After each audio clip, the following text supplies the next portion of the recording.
Okay. Welcome back, everyone. Thank you so much. And sorry for the moment's delay trying to work out all of these new technical settings. But, Harriet, how are you doing? I'm good, man. How are you?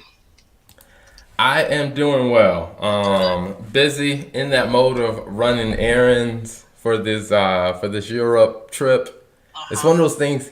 I was like, as I was starting to pack, and I was like, man, how do you pack for a whole month? That's a challenge, right? Like, I hope y'all got access to some washing machines so you can wash and rewear. You gotta keep you out. I don't know. When I'm international, I try not to take too many suitcases, right? And so I try to take things that I can mix and match and find me somebody's laundromat or Airbnb a house with a washing machine. Absolutely, yeah. I looked. I was like, you know what? I'm gonna be wearing a lot of black t-shirts, so I went and bought me. Can't beat it, man. Can't beat it. I was like, let me go out and buy me like 2 packs of black t-shirts. Put on every day.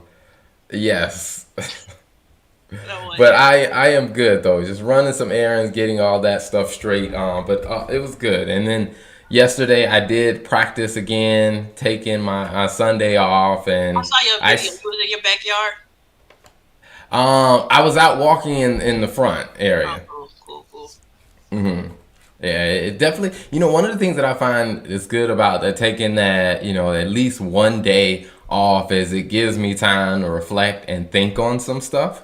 Hmm. That because I think sometimes when you're just going and going during the week, you don't slow down long enough to just let some stuff sink in, or even just to think through some stuff. And I mean, whatever it is that you're trying to do, just let your thoughts kind of like process.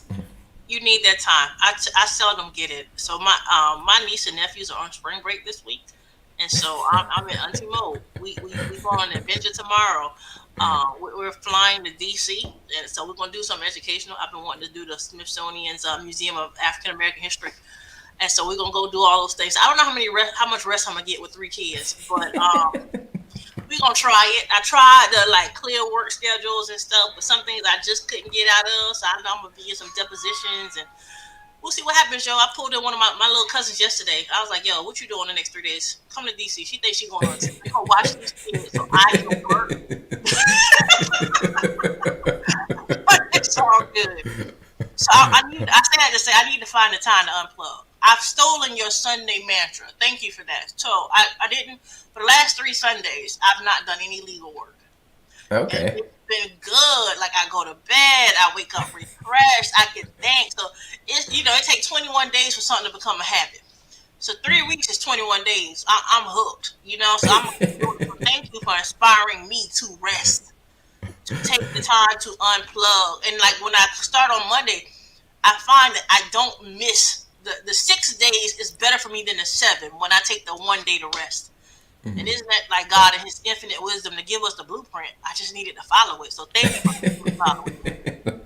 I You appreciate know that is so true. And one of the things that I was telling Lola that I was like, we've been talking a lot about really just, walking by faith and really just trusting in the things that we're doing. And I think that taking that day off, one of the reasons why I wasn't doing it because I was so worried and in fear that I wouldn't get everything on my list done. And I was like, when I thought about it practically, I still wasn't getting everything right, done working 7 days a week. So I'm right. just like, Might I as well might as rest. well just take the day. Right, absolutely.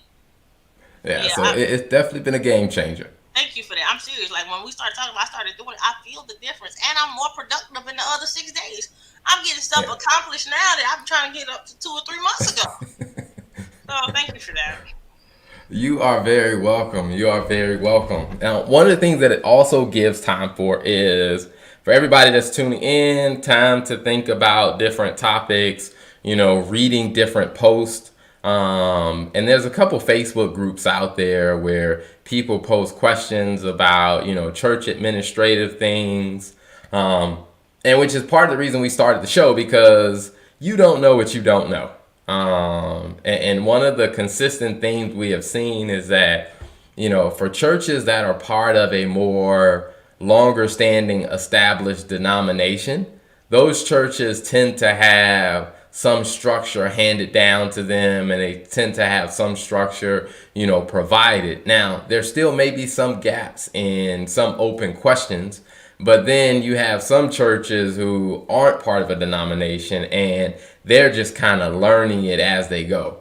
And so it's always good to talk about different topics. And I think today there are two topics that I really wanted to kind of think on. I mean, and we'll take them one by one. So the first one is really about, churches tend to own, quite a bit of things. Like churches may own the building that they're on. They may own the land. They may own, vehicles in the church's name. There's equipment and stuff like that. And so one of the challenges that churches run into is, what are some of the rules, policies, and best practices about, people using the church's resources? So I want to kick it to you, Harriet, to see what were some of your initial thoughts when I text that topic to you. My initial thought was like, oh, this is going to be a good one. Who can use the church resources, right? I can't run my private business out of the church extra space and go charge the church nothing. Don't pay for light. Don't pay for water. Don't pay for cleaning. Run a business, my for-profit business out of this nonprofit entity. No, there should be rules in place. Use of the church assets. And this is just things I run into. It was a church and they had a business running a whole... I won't say the name of the business for fear that people might be watching. They had a whole for-profit business running out of the church, and it wasn't approved by the board. We weren't getting no money for expenses. The person running the business was just put some money in the pastor's hand. Wow. This church assets resources. But there should be rules in place on serious things, on church vehicles, right? Who can use the church van? Where can it go? You know what I mean? Who can take this home? If I'm the janitor at the church and the church owns a buffer or a shampoo, can I run it by my house and do my house? Can I take the church equipment and run a business out my van on the side? Don't laugh, Terrell. This stuff happens, man. It happens all the time. If I'm the head, I'm going to pick on everybody. I'm the head musician. Oh, I'm going to go to the church and take they rolling X90 keyboard, but I'm going to go play it at all my other kids. But it's a church camp and it's a church keyboard, but I'm going to take it because I need this money and people do it. So there should just, and it's fine if you want to allow people to do that, but people shouldn't just take the leeway to do these things without some procedures in place. So things should be approved, agreed upon, discussed upon your board. And it's on the church how generous you want to be, however you want to be, but there should be policies in place to prevent this, because you should not use things bought with nonprofit funds for people in their for-profit businesses. Where does that draw the line between benevolence and a good hustle? What does that do to the church's resources? Are you aware? So those types of things matter. And that's just me being funny, but those are my initial thoughts. You need to have these rules and policies in place. And some people do it because you just don't know. You think it's cool because, it's been going, other people did it. Right? Nobody else complained about them. so why should we change it now? But yeah, that's important. Yeah. And I laugh because one of the things that I thought about, I remember there was a church, I'm not going to say the name or the location, but there was a church where I guess sister so-and-so in the church, her family was having a family reunion. And so she asked one person in the church if they could borrow the van to transport family members back and forth. And unfortunately, situation like that, accident happened. Now it's just like, okay, all right, this is no longer first, it was wrong for this to be just this person asked this person who doesn't have the authority to make that decision. They just said yes, handed them the keys, and then they got into an accident. Now you got to get the insurance company involved, and the police showed up on the scene. They're asking for license, registration, and of course, the person who was driving, their name is nowhere on the registration. Mm-hmm. And to where it's just like, there are like, these things seem to be, as Harriet talked about, these things seem to be comical situations sometimes when you think about what's going on, when you hear the stories, but they are very real things that happen on a regular basis, which, is something that's like, all right, we need to have some structure and some control about this because this can get out of hand. And like I said, the worst case scenarios I've seen is when, when someone gets hurt in the process or there's some type of injury, now you got to bring in third parties and it gets very messy at that situation. No, that's real. And your example of the church van and the people not using it for church business and not having authority, that's real. One of the areas of law I practice is auto accidents. So church van, that's a commercial insurance policy. Let me tell you how I get excited in my spirit anytime a client calls me and a commercial vehicle has hit them. You know what I'm saying? Oh, I'm about to get paid, right? A van? How many people was on there? 8? You'll bring everybody down here. Because that church got at least, that commercial policy got at least $1 million policy limit, right? But if I'm the church, because I also represent churches, if I'm the church, I would have said, whoa, wait a minute. Now, thank God for insurance. I pray that the church has the insurance and the insurance is paid timely and, it hasn't lapsed or anything like that. But you want to avoid these situations. It's one thing if it's church business and an accident unfortunately happened. It's a whole nother set of problems. It's not, thank God for the insurance, it'll cover that. But the problem is someone who did not have authority has put the church at risk, right? Because and everybody doesn't have $1 million policy. Some people have $300,000 policy. But a few injuries can take an accident case from $100,000 to $1 million really quickly. And because it is a church, a corporate structure, if the commercial insurance policy is not enough, you can sue the church, the entity itself, for the remaining money. So now you really put the church at risk.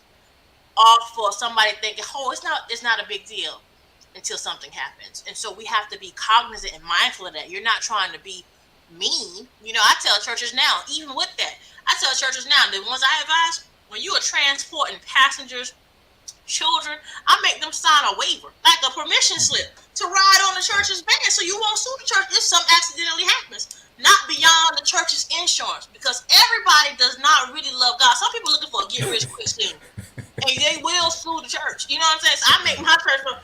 You have permission slips. Y'all want to pick up the elderly?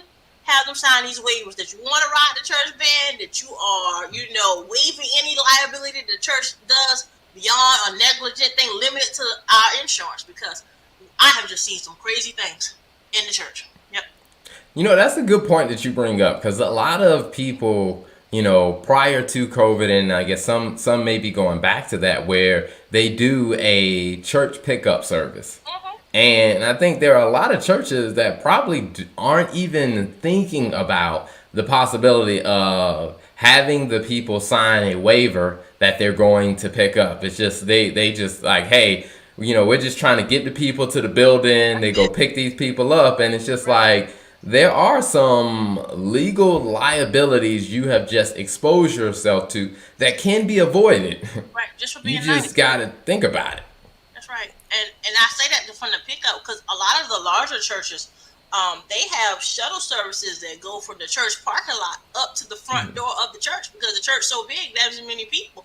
And so these are things to consider, real things. You would hope that if something occurs, we're fine. But like I said, some people just sue happy, right? Yeah. And so you have to protect, the church has to protect its interests. And that's just on the automobile stuff. But any other things, I say people who have children ministries, churches have basketball gyms, playgrounds, all of these things. Like, it's real. Yeah, yeah. It's almost like I think, it's almost like I want to pull up like a picture of a church campus and just walk like section by section and just point out like here are the financial and legal liabilities you can be exposed to. Mm-hmm. Here are some things you probably should put in place to protect yourself of things that could happen in the parking lot. Hey, here are things that could happen in the foyer. Here are things you need to have in place because I think there's so many people that don't realize that, although you are doing a great thing, Right. that every layer, every section of your church, if you don't have the right policies and procedures in place, you are very exposed to potential issues and have no idea about it.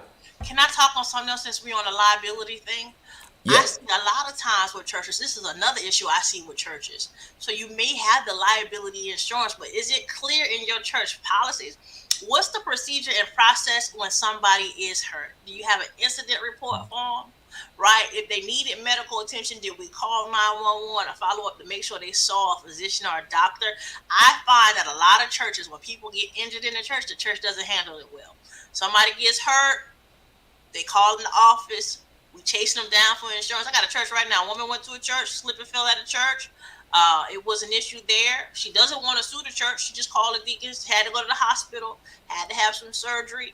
Can I get the church insurance? The deacons was nasty. They don't want to help her out. We're not going to help you out. She was trying to, she called me. I called her for the insurance company. They nasty, do all this good stuff. This woman got about $60,000, $70,000 worth of bills. And it's like, wow. But she had to chase down folks to get, they wouldn't give her the information. It wasn't until she got a lawyer and me, and she told me, Harry, I don't want to sue the church. And I said, no, I'm just going to try to file a claim with their insurance company if they'll give me that information. So they gave it to the lawyer. But I said, well, if you are at a church and somebody's injured on your property during service, you should have some systems in place. Yes, go check on the person, but get their name and number. Do an incident report. Call 911. Like if they need emergency medical attention, handle that. But get the information. Follow up with them. Be proactive. And seeing, do you need medical attention? This is why you have insurance, churches. We need to use it, but we need to have the procedures in place because a lot of churches don't. They don't. Yeah. And that becomes an issue because there are some people who, people go slip and fall at Walmart. People go do it in the church. I had a lady at a church one time. There was a hole in the parking lot. She had on 5-inch heels, and the parking lot wasn't paved correctly. She stepped in this hole and messed up her ankle. So, of course, she came to the church looking for money for her medical bills for that, right? And you should say she should have seen that, or she came out here on her own risk. But the church, whenever you are a public building where you invite people of the public to your property, you are responsible for what happens to them. I had a case one time, some kids were at the church unsupervised, and one of them almost drowned in the baptismal pool. They shouldn't have been up there. Wow. They shouldn't have been near there. You know what I'm saying? But the children were there unsupervised. The church had it there. It wasn't properly secured. That's an issue. So it's just, you don't plan for these things to happen, but I've just seen some crazy things.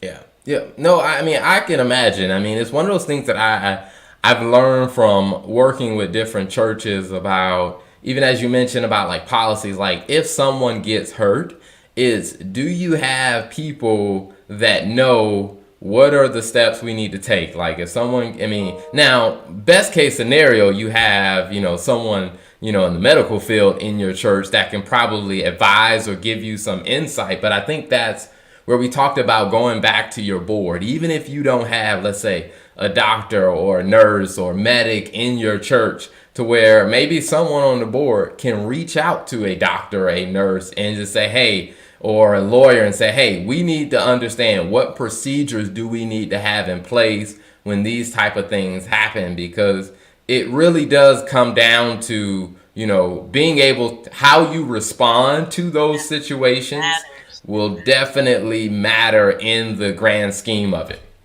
And you want to take care of somebody who was hurt on your property. You right? You should, as a church, as a human being, if somebody is hurt that was under your watch and care, invited on your premises, you got to take care of them. And so you should want to do that. But how we do it matters, the timeliness of it, right?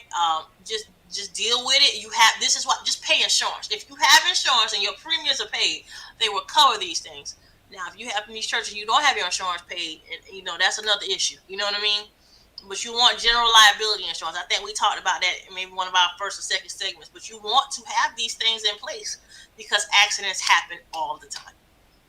Absolutely. And I would say is also make sure you understand what your insurance policy does and does not cover. When it comes down to, business and any type of organization, I know some people are used to shopping around going with the cheapest one. The cheapest policy may not cover all of the important things. So you want to make sure that, you invest the time to understand it. And I know for many people, that may be, a bit over their head, which is one of the reasons why, like Harry and I talked about this.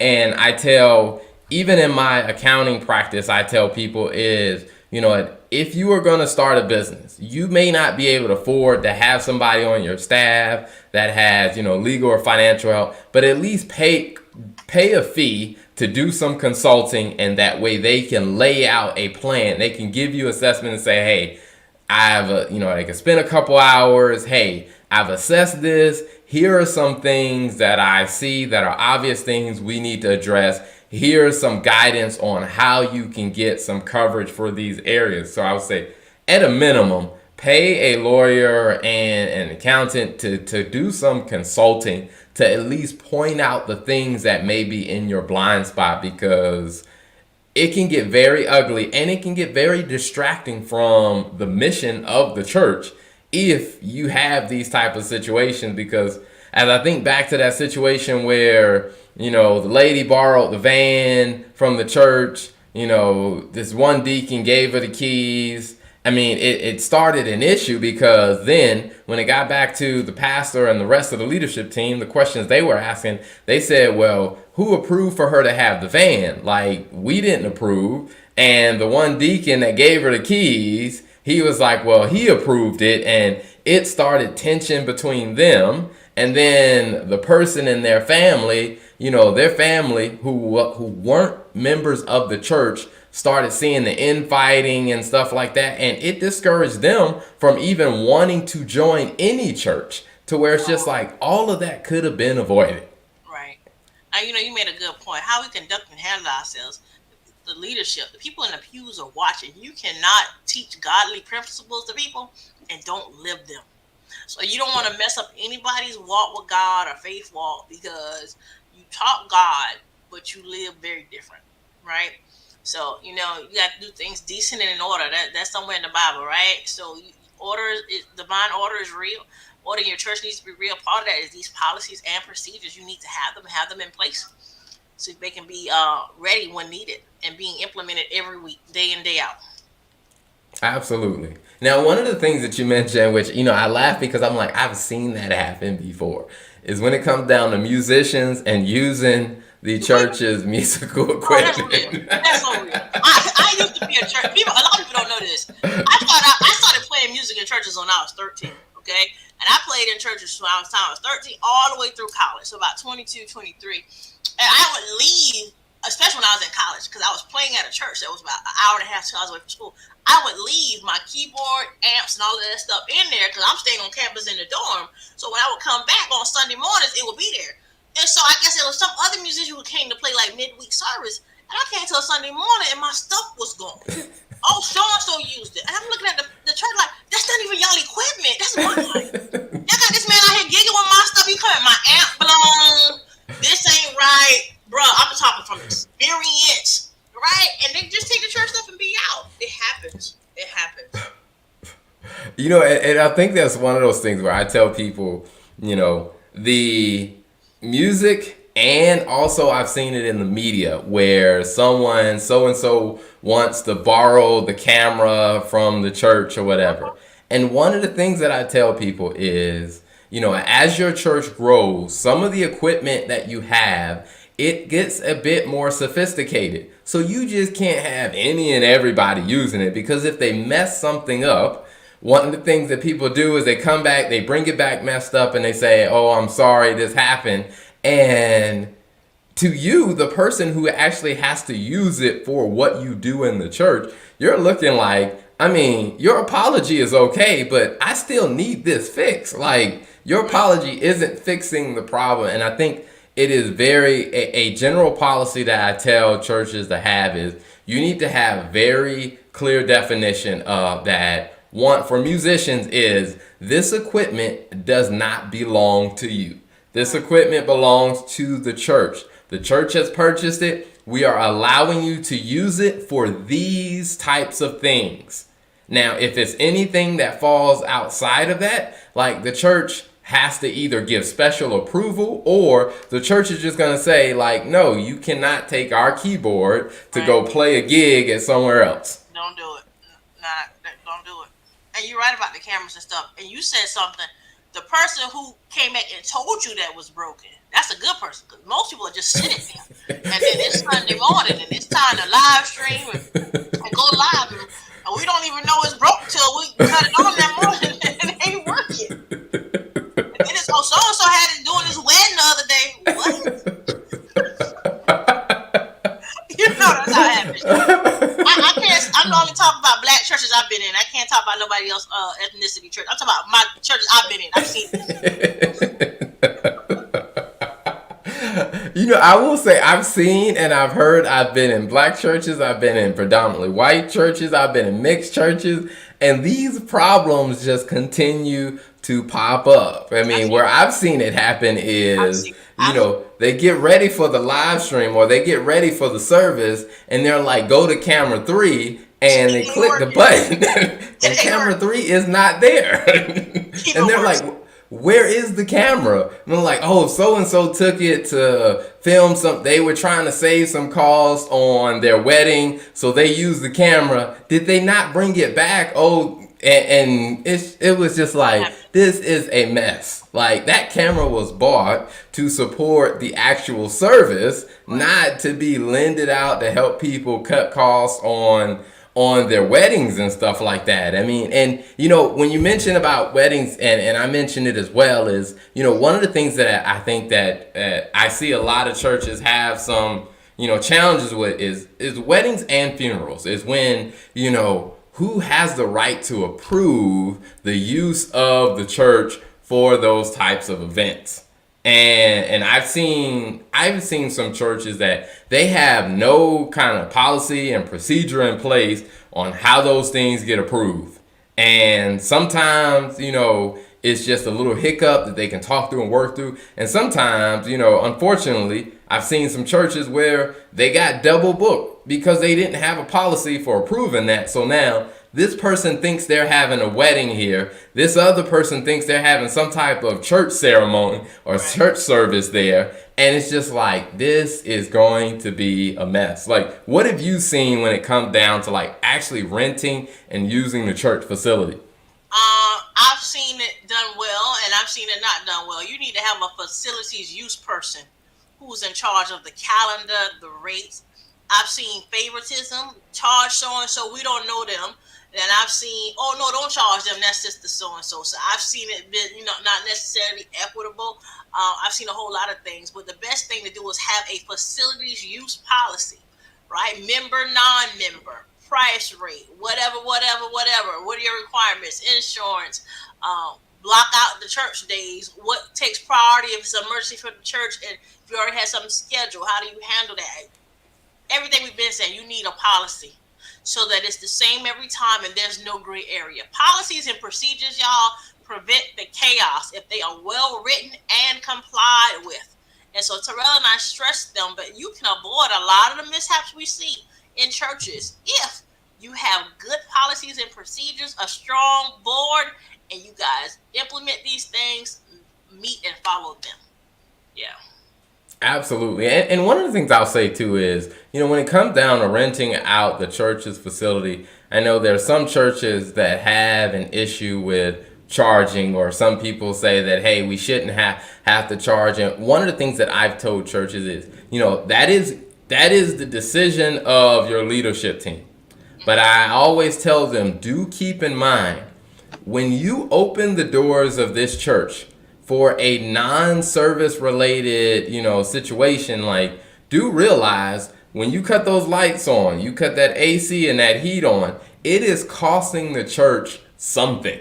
Like, it is not free, especially if your church is bigger. It is not free to run the power, to turn all this stuff on, to have different things going on in the church. And I always advise churches, at a minimum, figure out what will it cost you to operate this, especially if you got to bring in, some of your media volunteers, or you got to bring in, somebody from the church who has a key, has to be there the entire time.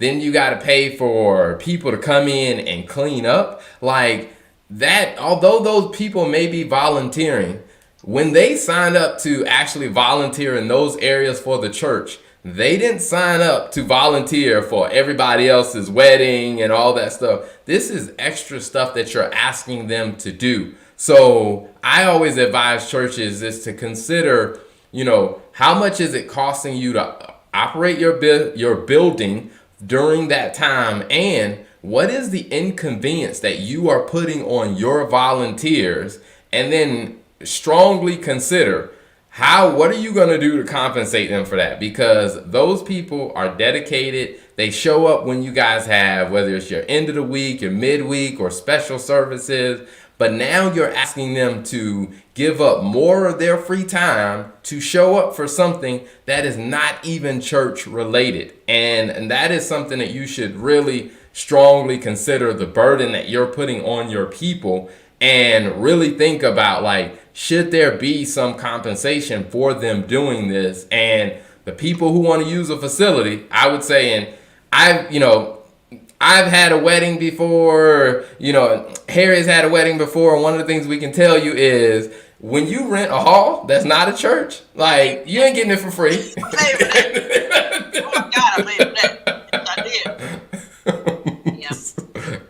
I think that the church should if you're renting it for something like that, you should charge, right? And so, you might can make special accommodations for maybe faithful tithers, certain people, but to Joe Blow public, yeah.